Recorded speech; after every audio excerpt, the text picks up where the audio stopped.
And get the source sheet up.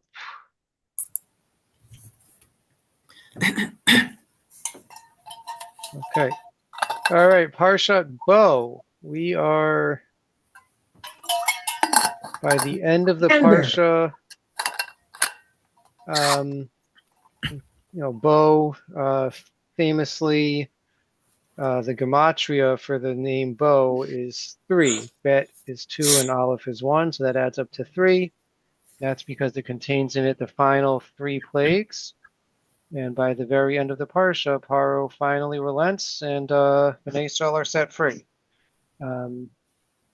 So again, many features that are familiar to us from the Pesach Haggadah. The story in general, of course, is very Pesach centered. But I wanted tonight to focus on what seems almost like an interruption to the story, which is that chapter 13 contains in it, and we'll look at it in detail, it contains the first 2 parshiot, the first 2 sections that are found in the Tefilin. And it's a little bit, there's no, it doesn't really flow with what's going on, but we understand that the Tefillin is a reminder of the Exodus from Egypt, so it makes sense that it should be mentioned at some point. And we're going to look in general, and then we'll focus in really on one detail, which I thought carried a very powerful message. Good. So we're picking up in the beginning of chapter 13, Parak Yud Gimel. V'yidaber Hashem al Moshe lemor. God spoke to Moshe, saying, Kadesh li kol bechor peter korechem b'bnei Israel, adam uva behema lihu. Sanctify for me the firstborn of every species, of humans and of animals. It shall be for me. Vayomer Moshe la'am, zachor et hayom asher yitzatem mimitzrayim mibeit avadim, ki bechozek yad hotzi Hashem etchem mizeh v'lo ye'achel chametz. Moshe instructs the people and tells them, remember this day which you left Egypt from the house of slavery, because with a strong hand God took you out from here, and you may not eat chametz.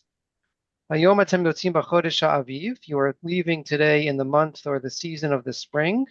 Vayaki v'yacha Hashem el eretz haknani hachiti hamri hachivi ha'ivusi asher nishba lavotecha latet lach eretz zavat chalav u'devash v'yavarat et avodah hazot b'chodesh hazeh. When God brings you to the land of the Knani, the Chiti, the Amori, the Chivi, the Yevusi, which He swore to your ancestors to give to you, a land flowing with milk and honey, and you shall perform this service in this month. Shivat yamim tochal matzot, uvayom hashvi'i chag laHashem. For 7 days you should eat matzah, and the 7th day is a holiday, is a yontif. Matzot yachel et shivat hayamim, v'lo yireh lechametz, v'lo yireh lecha seor b'chol gulecha. You should eat matzah for 7 days. You cannot have any chametz or any leavening agent. Okay, so up until now, it makes good sense, I think, that we would be given the mitzvah to memorialize this momentous event in the history of our people. And that's exactly what's happening, right? And so the why chametz and why that all figures in. So, right, it's we haven't yet left. So many point out that it's quite ironic that we think of the reason we eat matzah is because the bread didn't have time to rise. But God gave us the commandment to eat matzah before we were chased out in this rushed manner. So why there's the mitzvah of matzah, that's for a different shir. Maybe we'll touch on that at Pesach time. Okay, and now verse 8. V'higata levincha bayom hahu lemor, ba'avor ze asa Hashem li b'tzeiti mimitzrayim. And you shall tell your son. My favorite, Fina. Hello. Sweetheart. Just going to put you on mute. Well, okay. You shall tell your son on that day, saying, because of this God did for me when I left Egypt. Vayalach ot al yadcha u'zikaron bein einecha, leman tiyeh torat Hashem beficha ki biyad chazaka utziach Hashem mimitzrayim. Shall be a sign on your hand and a memorial between your eyes, in order that the Torah of God should be in your mouth, because with the strong hand God took you out of Egypt. V'shamarta et hachukah hazot l'moada miyamim yamima. And you shall keep this institution at its set time from year to year. So we have, right, we have the mitzvah of the holiday of Pesach, which makes good sense. Then added in or interspersed with that, we have this shall be a sign on your hand and a memorial between your eyes in order that God's Torah should be in your mouth. Right? So we were focused on the calendar, the time of the year that these events are taking place. And now we all of a sudden sort of zoom out and we have this constant memorial. Right? We know this to be the tefillin.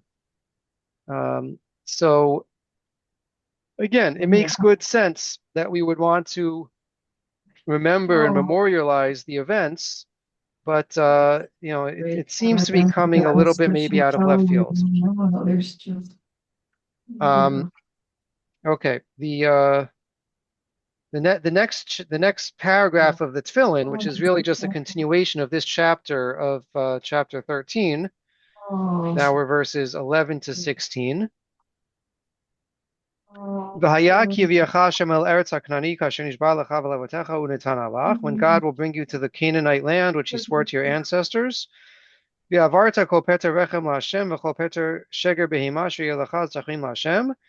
again, all the firstborns of the animals shall be distracting. dedicated to God. The whole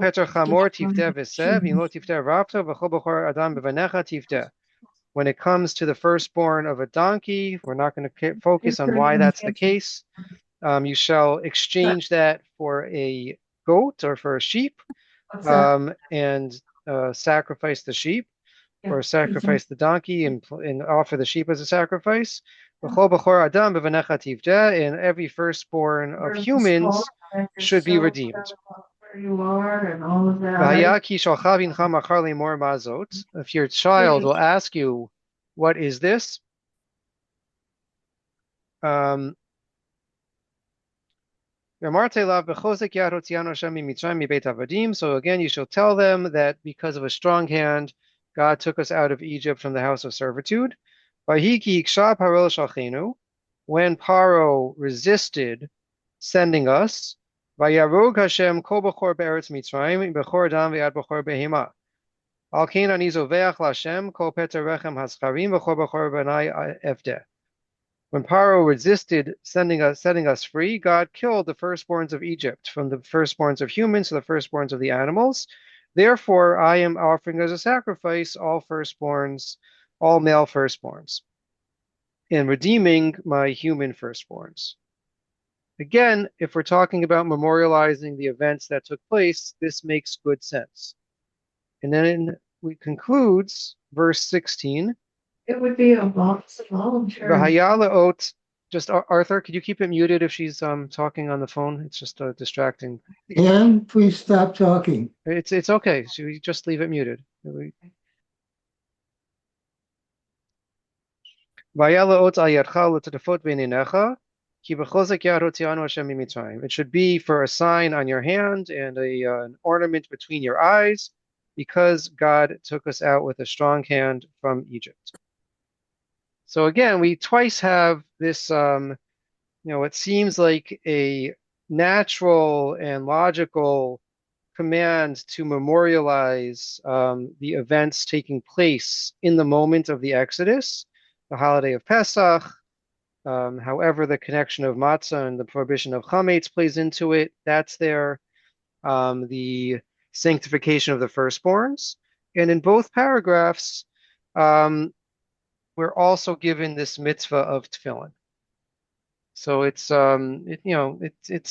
interesting that it appears here, right? And the mitzvah of tefillin is not unique to the month of Nisan, but the mitzvah of tefillin is a year-round mitzvah, right? A daily mitzvah.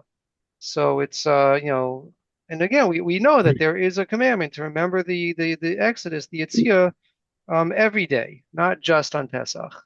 But that the tefillin gets added here is in itself interesting. It mad the way that tefillin are worn. It's a binding of the arm that was enslaved Mm-hmm. to Pharaoh, Right. but with the liberation, going out of Egypt, that arm is no longer enslaved to Pharaoh, but it is bound by the mitzvot of the Rabbanu Shalom Yeah.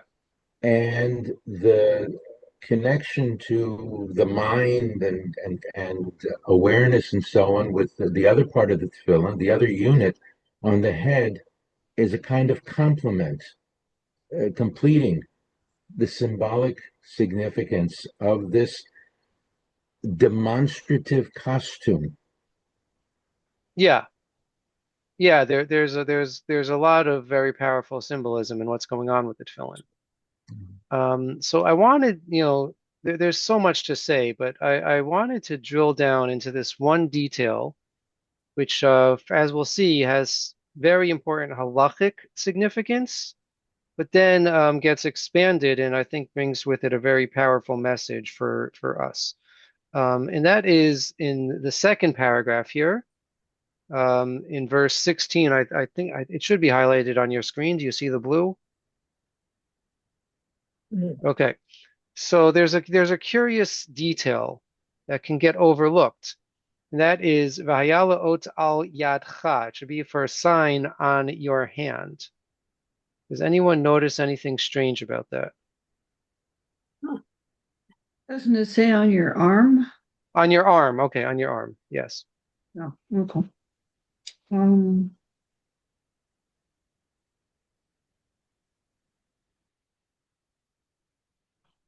Maybe. The hay on Yes. Yada. Al yadcha. So it's spelled strangely, and maybe right if we look in the previous paragraph, we have almost verbatim. V'haya lecha le'ot al yadcha uzikaron beinenecha. So here, this is how we would expect yadcha to be spelled, right? Yad shalcha, your hand. But in the second paragraph, it's v'haya le'ot al yadcha, and yadcha is spelled with this weird, right, irregular chaf hey instead of just the chaf, which is how we normally would say your hand. uh-huh. Okay, does everyone see that? Yep. It's a Okay, play on words, possibly. how so? Um, uh, uh, that I lost the connection there. Symbolically, um, uh, oh, count is wrong. I was going to say yud and hey, but we don't use the yud and hey here. Yeah. It will be 15, and it doesn't quite work. So Okay. wrong idea. All right. Sorry. It'll come back to you. Okay. Does anyone know the halachic significance of this odd spelling or unique spelling? It's okay if you don't. I'm just curious if anyone does.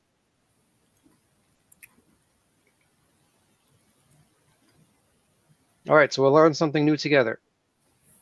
The Gemara in Menachot. And someone tell me when I need to scroll down further in the English. Tanu Rabbanan. Yadcha, when the Torah tells us that the tefillin should go on your hand, Yadcha, zu smol. Ata omer smol o eno ele yamin. Well, why do you think it's the left hand? Maybe it's the right hand. How do we know what, or arm, so arm, yeah. How do we know which arm the tefillin is supposed to go on? Tamilomar af yadi yasta aretz v'yamini tibcha shamayim. So we have a pasuk from Yeshayahu, which says, "My hand established the land, and my right hand made the heavens." Omer yada liyatid tishalchena v'mina lahalumot amelim, and it says elsewhere, her hand she put to the tent pin, and her right hand to the worker's hammer. Right, these when Yael killed Sisera. Right, so we seem to have a distinction between Yad and Yamin. So if these verses single out Yamin, the right hand, that would indicate that Yad is the left hand.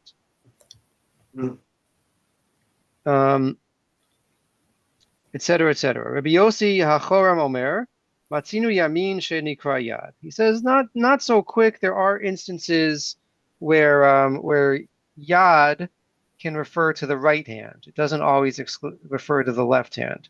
Shenemar v'yar Yosef ki yashit aviv yad yamino. Right when Yaakov is blessing Yosef's children, Ephraim and Menashe, says that he put his right hand. It says yad yamino. So yad could be right.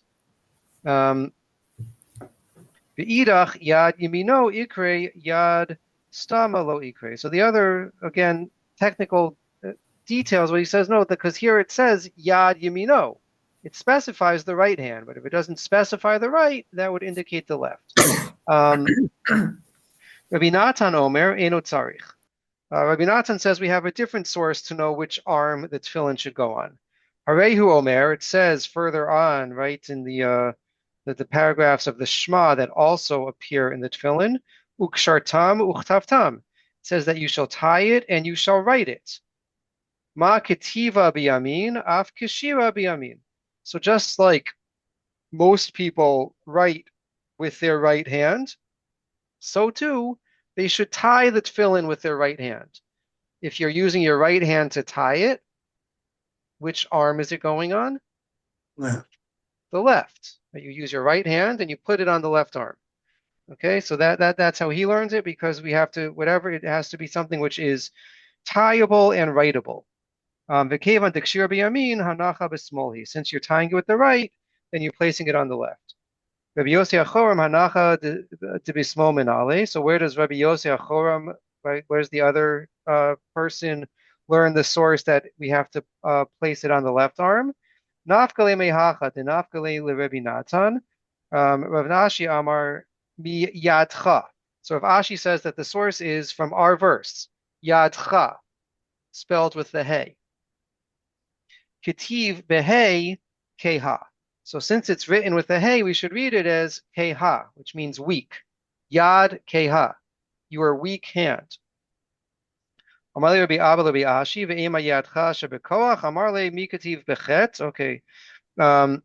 So that's the source. Go down a little bit. Yeah, so I mean, we're going to stop here, but basically, so at least one opinion, and this is what's brought down in the Shulchan Aruch, we'll see in a second, is that the source to put tefillin on the left arm is because of yadcha with a hey, which the Gemara reads as yad keha. Tefillin goes on your weak hand. Okay? I think Robert's got the wheels turning. Yeah, I was trying to figure out it before an abbreviation that refers to Hashem. Yeah. As which would be used as a suffix, and that I'm running a blank on this. The letter Hey itself is used frequently as an abbreviation for the name of God. Right. And so if the but word not in the Torah, but Yadcha, not in the Torah, not in the Torah. it wouldn't be used all the time, because how often do we talk about Yad Hashem? We do. But in the Torah there is no Hashem. In the Torah it's God's actual name, right? It's the rabbis who say Hashem. But the letter hey is added to Avraham. Right. Okay. Fair. Okay. Yeah. And Sarah too. Sarah. Yeah. What if And you're Yada means her hand. Yael's hand. Yada, right. But Yadcha. what if you're left-handed and that's Okay, good. That's your dominant hand. Good. So what if you're left-handed? Cheryl wants to know. So there's actually two permutations to your question, Cheryl.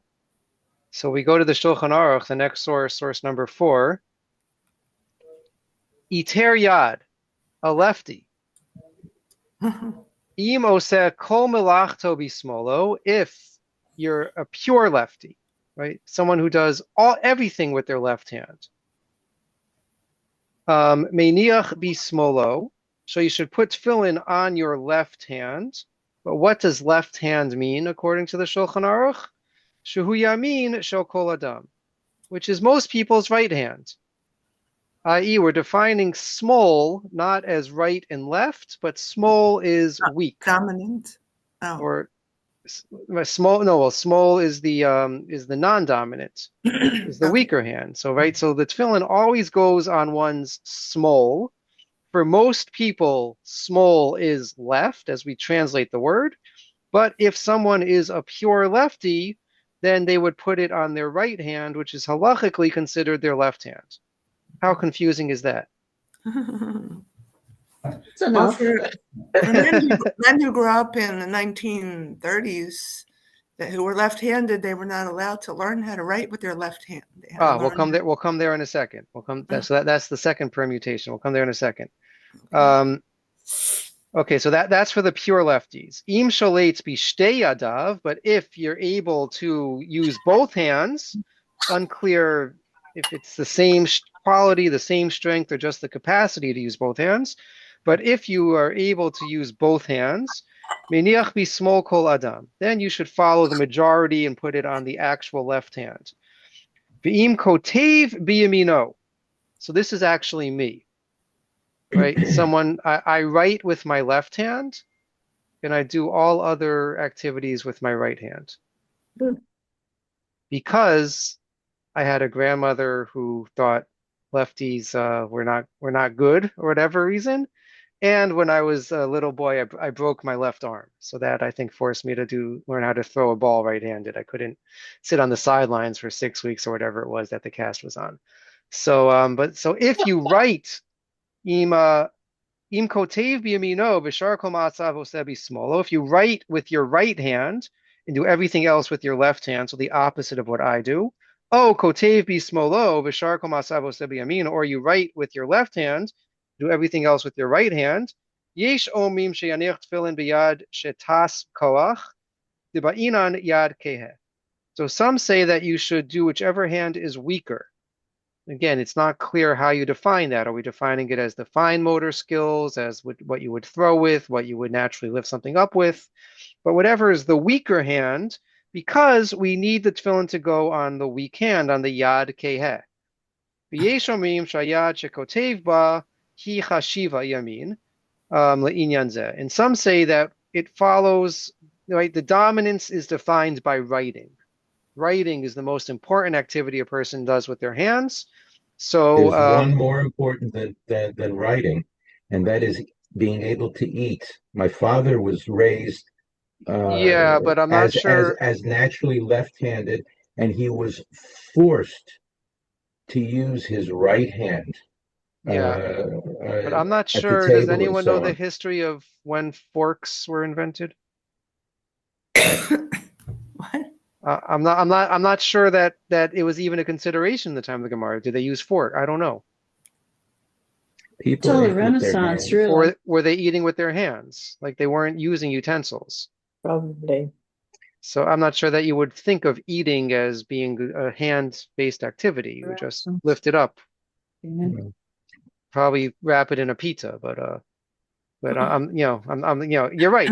Eating is very important, but I'm not sure that was. Again, I don't know the history of when utensils were introduced, so I'm not sure that it was It's a a peculiar consideration. thing, though, that the forcing of the child who is naturally left-handed to use the right hand uh, as a small child. Once the child's outside the home and there are other things around, my father was very, very talented in all kinds of things having to do with construction, mechanics, other things with his left hand. Uh-huh. But for eating, Yeah. he always used the right because he had been compelled to use it at home until he started going to school and found that there was a more tolerant space outside Right. where he could get away with using the hand that was natural to him for that. But I it just The Vilna Gaon actually brings that case. The Vilna Gaon says that we're talking about one's natural handedness, and that if someone later in life trains themselves to use the other hand, then we go again based on what their natural inclination is and not what they were trained to do. So again, in his day, they probably were trying to convert lefties to righties. So I thought that was interesting too. but there's an odd thing that there is a higher proportion statistically among Jews of left-handedness Uh-huh. than in a normal population of normal human beings. Why is that? The the left-handedness is reflected in the right brain dominance. Yeah, Right-handedness is left brain. The right part of the brain is where language, music, and mathematics are based. right. And so that Jews are prominent in writing, in languages in various ways, in mathematics and creativity and so on. There's a connection there. The Israeli military has to provide men, and in classrooms in general in Israel, they have to provide more opportunities that are comfortable for left-handed people. Also, there's that matter of the Of how the we language write going, also the how we write direction of their Hebrew, language. Yeah, right to left, yeah. and Rabbi that's Sachs perfect writes for about that. left-handed people. Yeah. Right. I can certainly relate as a lefty, at least a lefty writer. All the notebooks and binders that we have were not so good for my handwriting. Um, so anyway, so we have this interesting discussion, but at the end of the day, we conclude that that the tefillin is based on your weaker hand.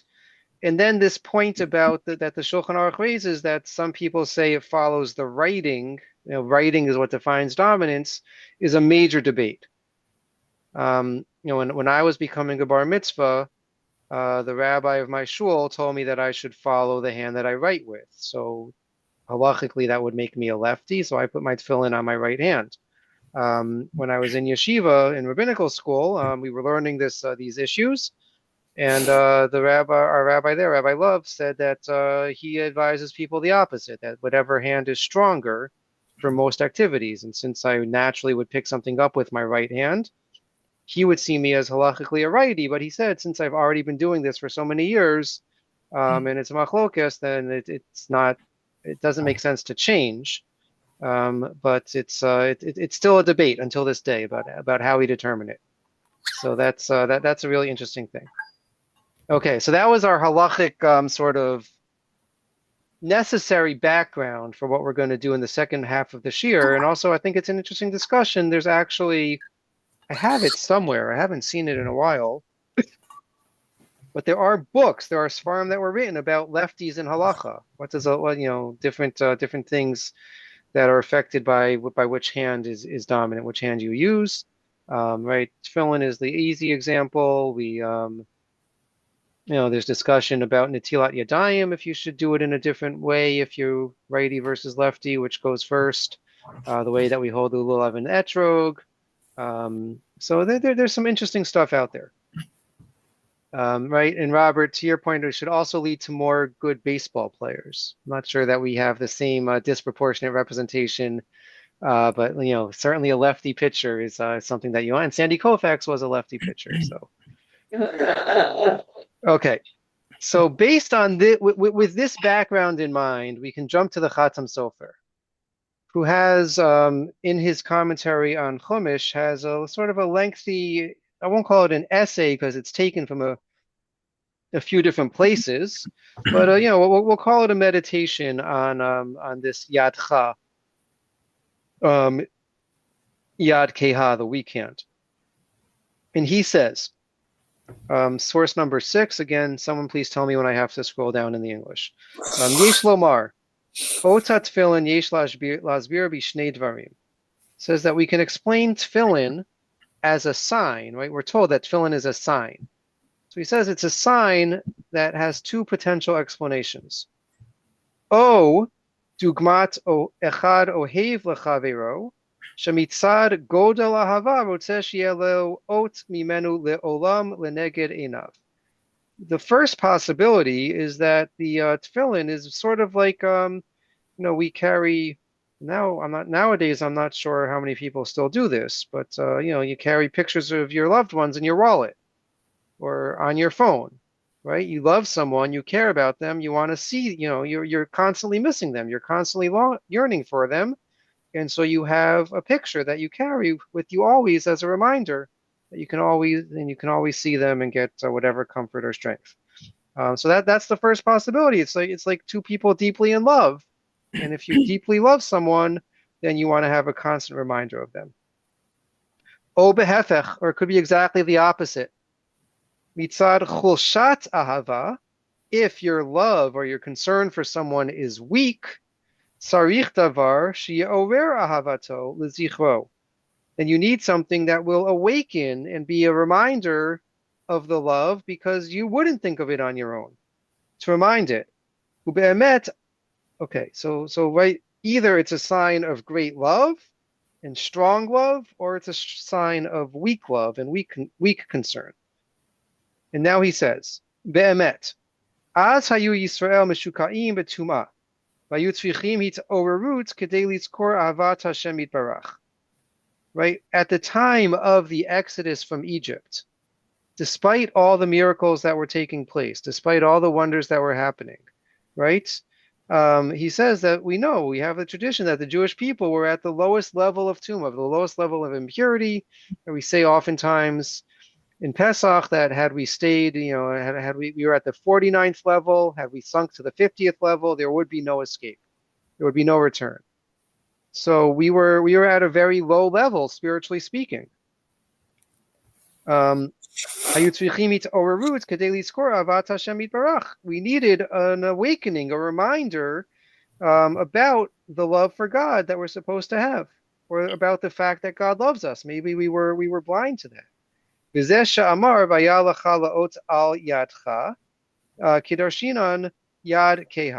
And so this is right the significance of the verse that says it should be on yadcha, which means a weak hand. Umadriga pichuta, and a lower level.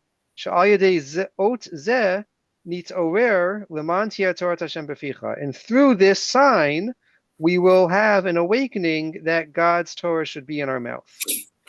Vatam ki bechozek yad, right? The verse concluded, right? It should be a sign on your hand and a remembrance between your eyes that God took you out of Egypt with a strong hand.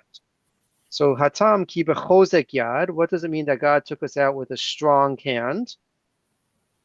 Shelo hayu re'uyim lekach, kemo shebe'arnu kama pa'amim. On our own merits, we were not deserving of redemption, of being taken out of Egypt.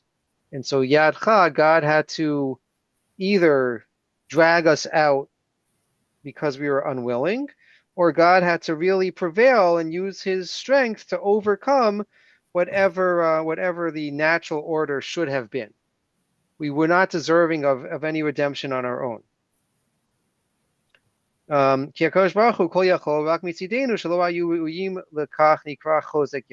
Right? God, of course, can do anything, but from our perspective, that we were not deserving of any redemption, we needed God's strong hand to take us out. Right? So God took us out with a strong hand. And if we have that awareness that God took us out, despite the fact that we were not deserving of anything, so that should serve to awaken in us the proper love for God that we're supposed to have. So the Tefillin is actually a reminder or a sign of, according to this approach, of our weakness in relationship with God. And we need the Tefillin to help set us right, to help set us straight. Any questions on that? Any thoughts?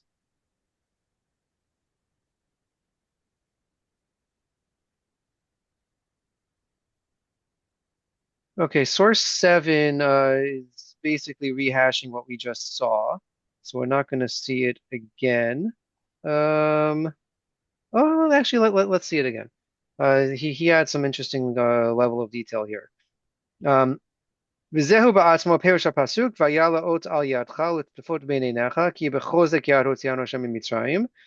to focus again on the chozek yad, on God's strong hand that took us out of Egypt. Perush, which means Tefillin is a sign for one who forgets, or one who is perhaps unaware. And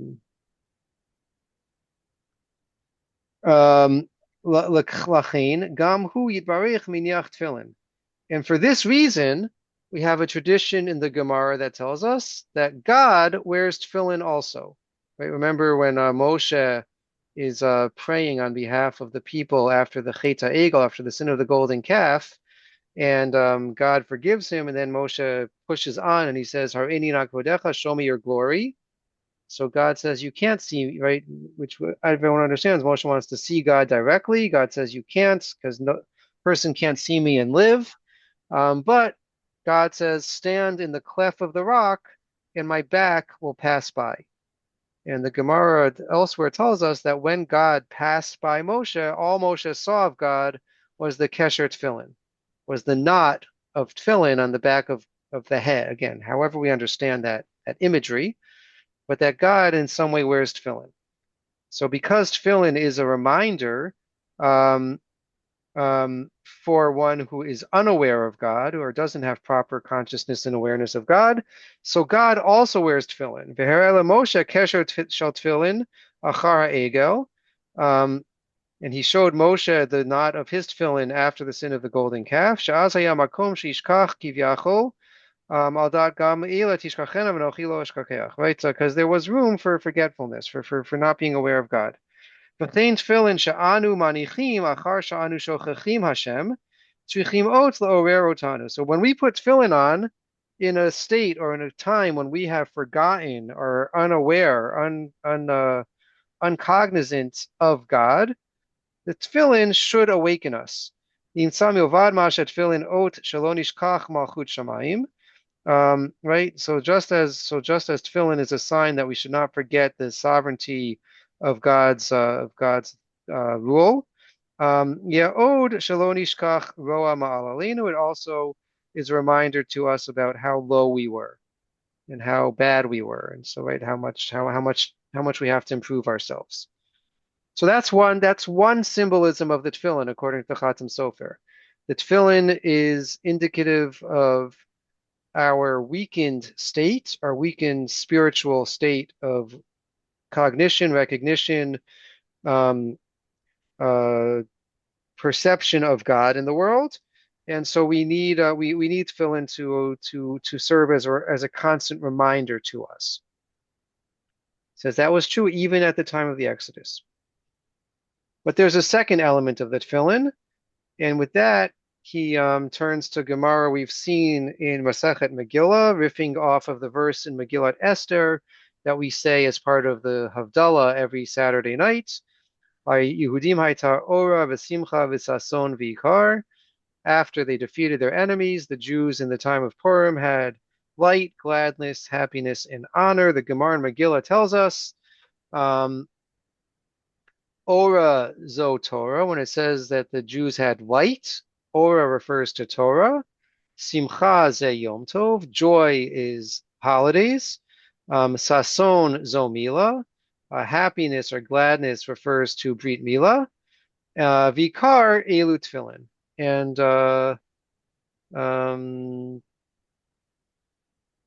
joy. Sorry, what? How does it translate? Vikar. Honor is tefillin. Okay, so they had. Doesn't it mean precious also? It does mean precious also. I was just looking at the English translation here. It's we don't need The to. reason I bring it up is because we know that the head tefillin are a remembrance of the great ornaments that are put upon a bride, and some see the others related somehow to the preciousness of Hashem. And certainly when a man puts on the talus, and you have the Pasukim from Hosea in which he's being betrothed to Hashem as if he were female, these are, to me, are all signs of female things. But I still don't understand why Yad Ha means weak. The Gemara tells us that. Is it weak simply because it has a hay at the end of it? Yeah, I mean, and the Gemara says read it as Yad Keha. Right, the Gemara, that was the Gemara that the first in Menachot. Right, it says read it. It's written Yad Yud Dalid Kaf Hey. Read that as Yad Keha. It doesn't. It would need a dagesh in the Hey to be real, but the Torah doesn't have dagesh. Yeah. So the Gemara says that's how it should be read. How does one indicate diminutive in Hebrew. For example, in English, a lot of kids will add an IE sound, Uh-huh. making it cute, small, indicating maybe beloved and so on. Um, I'm not sure such a thing exists in biblical Hebrew. Hmm. I don't I have no idea if that's true or not, but I'm not nothing comes to mind. Sometimes there's a reduplication of a root that in effect winds up making something a diminutive too. Right, but That's do we another thing that have can happen. instances of like instead of Joseph, Joey? Like I'm not sure that there's such a thing in the Tanakh. Mhm. Yeah, that's a good question. I don't know. we have the Hmm. word svivon Yeah. as a reference, I think, to the dreidel. Yeah. Um, and what's neat is that the full size thing is something else, but this is tiny, small. We manipulate it. We have fun with it. Um, anyway, uh, looking for things that hint at what is uh, what is particularly precious. Okay. Um, okay, so on the second side, right? Remember, he told us that there are two ways to understand it. So we've seen what I think he presented as number two is that sometimes you need a reminder because your love, your recognition, your consciousness isn't so strong. But he says that right there's another way of looking at tefillin, and he bases it on this Gemara, which tells us that tefillin is yikar, precious, or well, I'll go with precious. That's fine. Um, so let's just look at number 11, which is a responsa from the Khatam Sofer. Again, same author. This is a different collection of works of his. Ha'emet yored darcho tefillin inam mitam yesh mefarshim lachud ki hu michuk ahava ohaveha lisa. Okay, hu michuk ahavat ohaveha. Right, so tefillin is not only, as we've explained previously, as this need to cause an awakening and a reminder, but it's also from stemming out of great love. Um, Lisa kol echad chotam ahavat chavero al atzmo, right? It's natural that if you have a great love for someone, that you're going to constantly carry a reminder or some marking of that person with you always. K'dichtivnan sheyimini kechotam al libecha, kechotam al zoecha, ki aza kamavet ahava, he quotes from Shir Hashirim, right, where they talk all the time about love is stronger than death, and you have a chotam, an insignia of some sort of your lover. Um, right?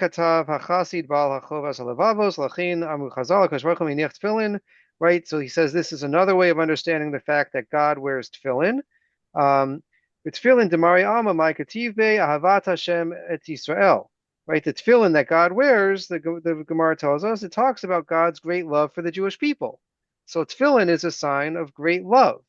Bahani didan my kativ behu. And what does our tefillin say? Ahavatinu et Hashem, the Kabbalat ol Malchuto v'Yechudo. Right, it says about how much we love God. Right, it has the first paragraph of Shema, V'ahavta et Hashem Elokecha. You should love Hashem your God, and we accept the yoke of His sovereignty.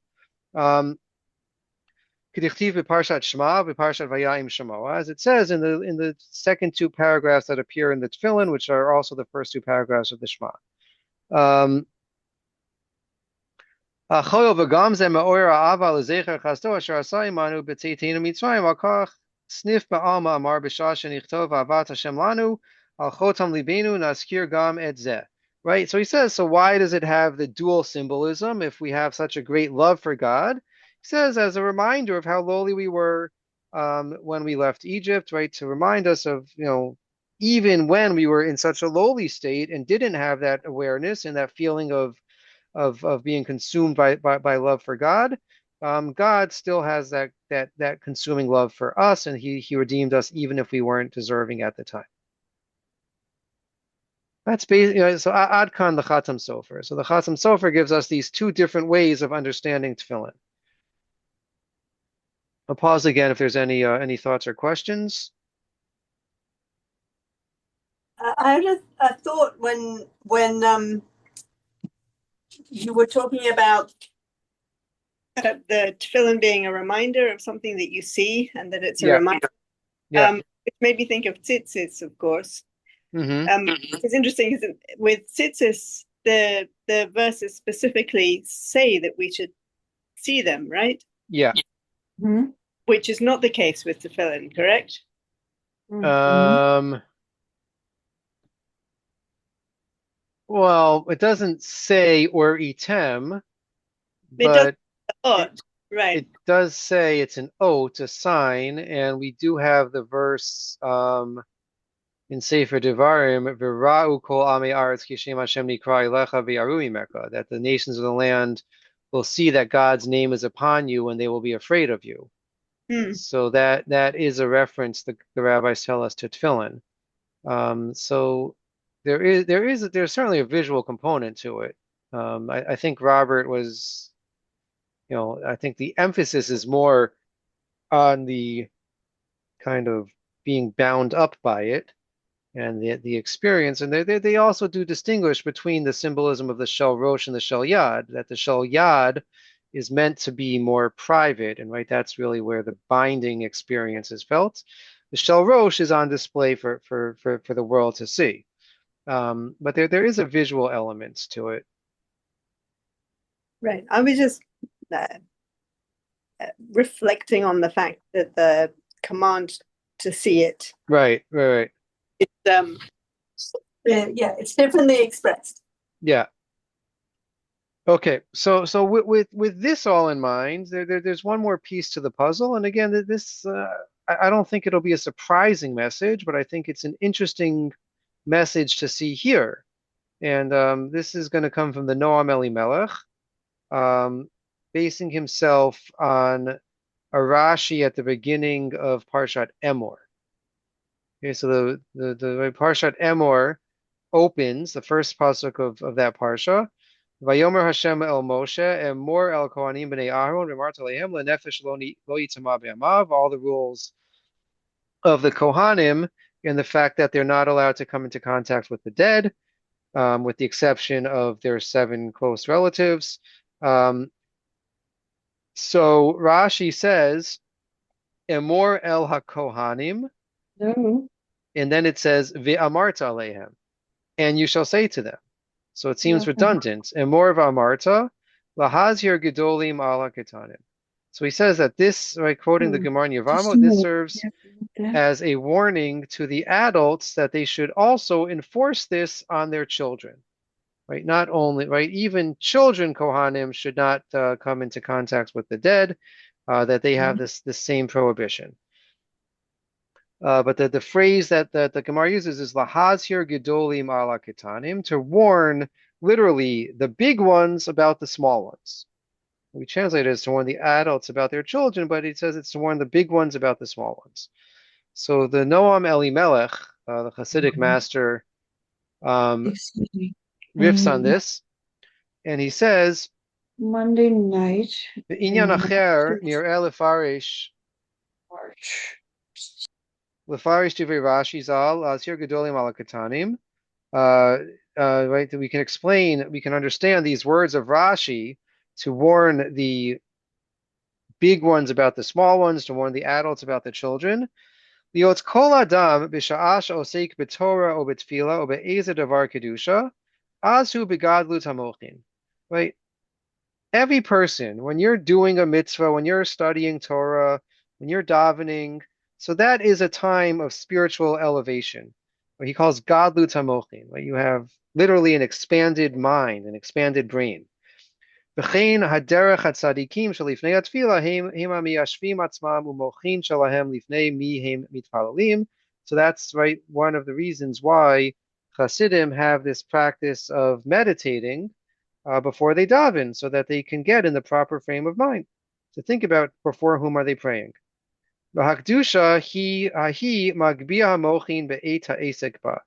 And the sanctity, the holiness, elevates the mind when one is dealing with it. Aval, achar hatfila, o esek hakadusha hahu, but after you're done davening, or after you're done doing whatever mitzvah you were doing, nofel lekatnu tamochin, v'hilucho behevle hazman. So then a person's mind shrinks, diminishes, your spiritual state is lowly when you are dealing with mundane activities. V'ze tachli ta'avoda hashlema. Right, and it's not proper service. Ki adam tzarich liot tamid b'kedusha u'v'tahora b'li hefsek rega echad. Ideally, a person should always be in a state of holiness and purity without any interruption.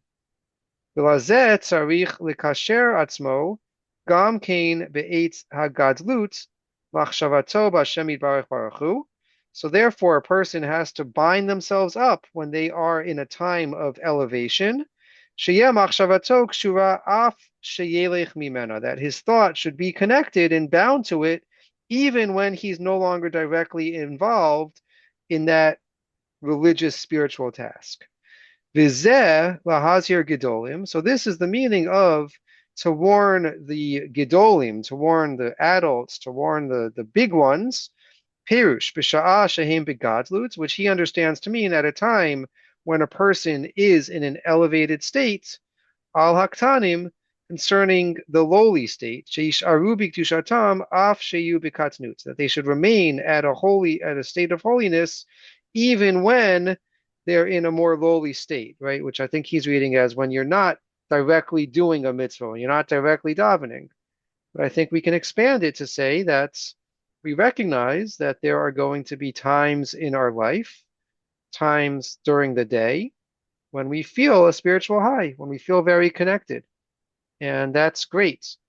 The challenge is when we don't feel it, when we feel in a rut, when we feel uninspired, when we feel challenged, when we feel that we don't have a connection. And so even at that point, he's saying that we need to, that we should try to tap into that more elevated state that we were in. And when we are in the elevated state, we should set up for ourselves a plan that will be able to tap into it even when we're not feeling it directly. Okay, the final source, where I see where we're almost at the end of the time. So the final source is the Sefer Yashar, which is attributed to Rabbeinu Tam. Most scholars think Rabbeinu Tam did not write this work, that someone else wrote it, but he says a very similar thing, that we need to be able to, even when we're not feeling inspired, when we're feeling very not spiritual, right? The advice that he gives is do the mitzvah anyway, even if you don't feel connected to it, even if you don't feel any great spirituality, just plug in and do it, and that will eventually lead to hopefully feeling that again. But I think it again ties in very much to this dual nature of the tefillin that the Chatam Sofer points out to us. That the tefillin, on the one hand, can be a sign of just that fiery passion for God and for spirituality that hopefully we all feel in our lives. Hopefully we feel on a somewhat regular, consistent basis. But more importantly, perhaps, is when we don't feel that, when we don't feel the inspiration, when we don't feel any spark, that we have to take steps and do things that will bring it back. And if we just give up and say, "Oh, I'm not feeling it today. I guess I shouldn't go to shul. I guess there's no point in me davening," then all will be lost. But if you say, despite the fact that I'm not feeling it today, and despite the fact that I'm feeling uninspired, I'm going to go anyway, and maybe something in the siddur will speak to me. Maybe the rabbi will say something in shul that will help turn the tides. Maybe I'll hear something interesting. I'll be able to help out and get involved with something I wouldn't have otherwise done. Right? That just if you just keep plugging away, so even in the moments of weakness, we'll call it, of blandness, of spiritual boredom, perhaps, then hopefully we'll be able to turn things around and tap into it and go to that more positive symbolism of the tefillin which is just a sign of the great passionate love and all-consuming love that we should be feeling for Hashem.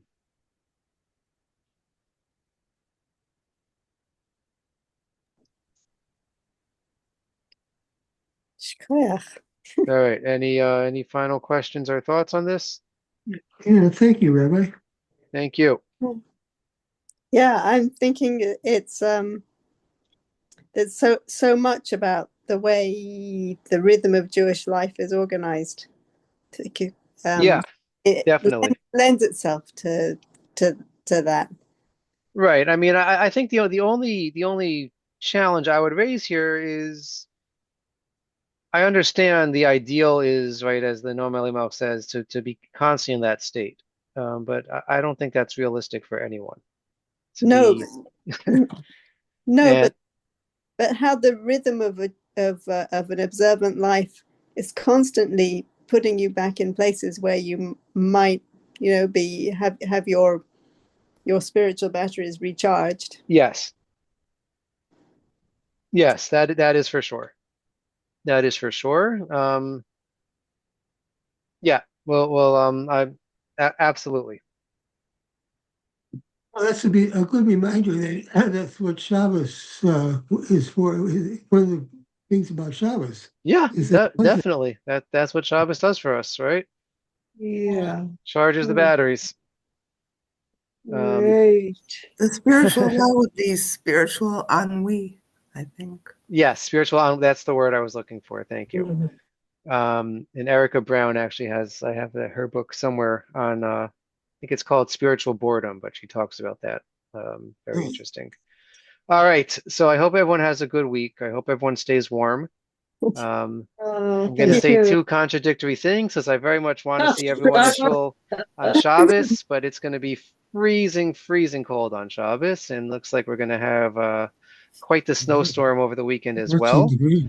Oh, So really? It's a storm over the weekend? Oh, No, I I said I think Sunday they're expecting the big snow. So everyone should stay warm and stay safe. And if you meet those criteria, then we should see you in shul on Shabbos as well. thank And you. in any case, we'll be back on Zoom next week. Have a wonderful right. night. Thank you. Thank you. All right. Thank you. Thank you. So nice. Thank you. Lila Tov. Lila Tov. Night.